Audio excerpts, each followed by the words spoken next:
Good morning, guys. April Dupree here with fitness and nutrition expert Mackie Shilstone for this week's Workout Wednesday.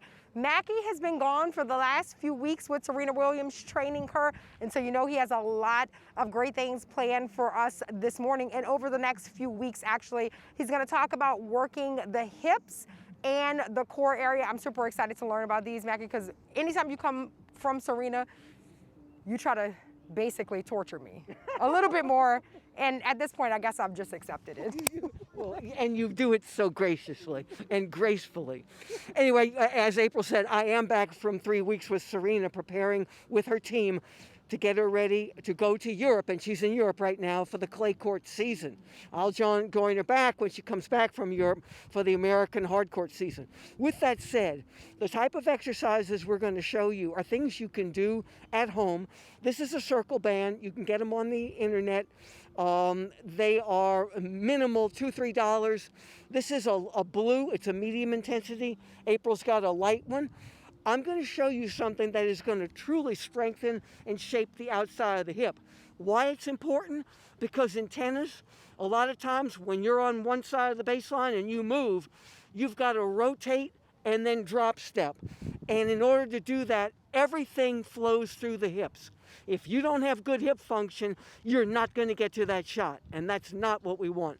So this is a hip rotation. Watch what I'll do, and then April can do it. All right, awesome. So Mackie's going to come down, guys, and of course, you can use whatever strength band that you'd like. As he mentioned, I have the one that's a little bit less aggressive, and he has the one that's more intense. Basically, try them. You can get them super cheap from any sporting goods store or online. So Mackie's going to wrap that band right above his knee joints. He's going to get on all fours, open up his hands nice and wide, and then he's going to go ahead and lift that right knee.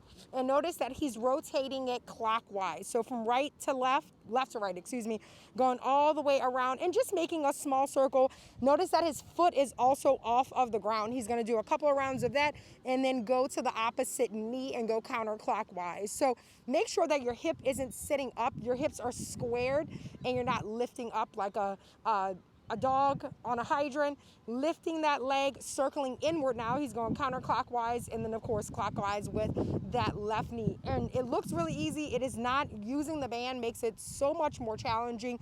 And, of course, you can definitely use a lighter band if it's a little more challenging for you. Is this as effective if you don't use a band at all? Like, let's say people don't have one, or either they just aren't comfortable with using it. Well, that's a really good question that April poses, and the answer is not as effective because I'm specifically going into it to strengthen the hip capsule. But yes, I can increase range of motion, and that means doing the same movement, I would simply do more repetitions.